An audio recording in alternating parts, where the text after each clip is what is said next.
جی پیر صاحب، آپ سے سوال ہے کہ کیا حضرت عمر، حضرت ابوبکر، حضرت عثمان نے حضور پاک صلی اللہ علیہ وآلہ وسلم کی تدفین میں شرکت کی تھی؟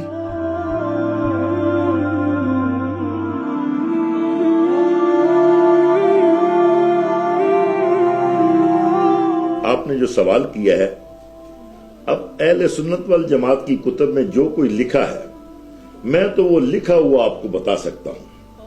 یہ دیکھو، جامع الاحادیث میں یہ بات موجود ہے کہ حضرت ابوبکر صدیق، حضرت عمر فاروق نبی پاک صلی اللہ علیہ وآلہ وسلم کی تدفین میں شامل نہیں تھے۔ اس کے علاوہ بھی حوالہ جات موجود ہیں کہ مسند امام احمد بن حنبل میں بھی یہی روایت موجود ہے کہ حضرت ابوبکر صدیق رضی اللہ تعالیٰ اور حضرت عمر فاروق رضی اللہ تعالیٰ کو آپ بھی آقا علیہ الصلوۃ والسلام کی تجہیر و تدفین میں شامل نہیں ہو سکے۔ اس کے علاوہ بھی روایات ہیں۔ کنز الامال، مسند امام احمد بن حنبل کے علاوہ کنز الامال میں بھی یہی روایت موجود ہے کہ حضرت ابوبکر صدیق اور حضرت عمر فاروق یہ آقا علیہ الصلوۃ والسلام کی تدفین میں شامل نہیں ہو سکے۔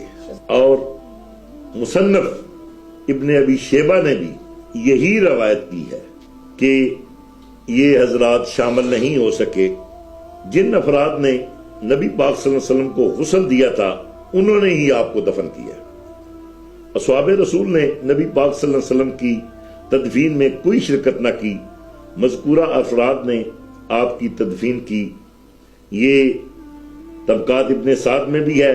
کنز الامال کے الفاظ بھی موجود ہیں کہ حضرت صلی اللہ علیہ وسلم کی تدفین میں 4 افراد کے ہاتھوں عمل میں لائی گئی کہ حضرت صلی اللہ علیہ وسلم کی تدفین میں حضرت ابوبکر صدیق اور حضرت عمر فاروق شامل نہیں تھے۔ کنز الامال کا یہ حوالہ موجود ہے۔